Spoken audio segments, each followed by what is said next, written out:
A symbolic farewell.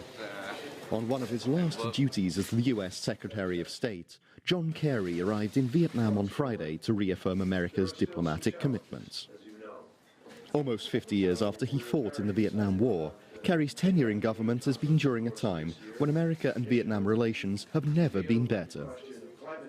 I thought it was interesting that he chose Vietnam for his last Asia speech, since he's got about a week left.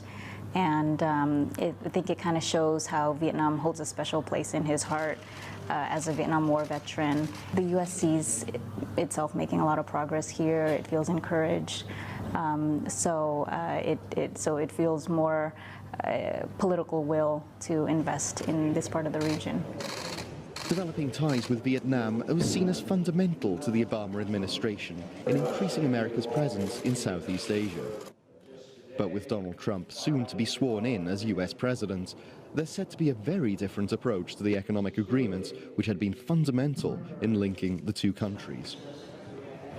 Vietnam is actively seeking to forge global trade ties, and with the future of the Trans-Pacific Partnership looking increasingly uncertain, this could involve a pivot away from America and towards other potential partners. This week also saw Vietnam's Communist Party leader Nguyen Phu Trong in Beijing to meet with Chinese President Xi Jinping. With many countries considering the China-backed Regional Comprehensive Economic Partnership as an alternative to TPP, there has been speculation Vietnam may start looking to build closer economic ties with China. However, some political analysts believe that before this can happen, the two nations will first have to find an agreement on a number of geopolitical and security issues.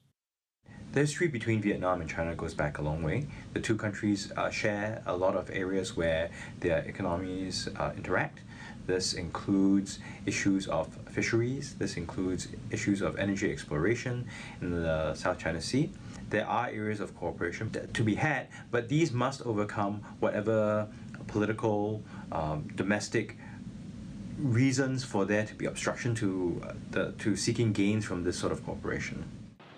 With RCEP negotiations ongoing and John Kerry's successor hinting towards a hardline stance on China, trade and security look set to remain as two defining issues in the Asia-Pacific region. Callum Stewart, CGTN, Ho Chi Minh City.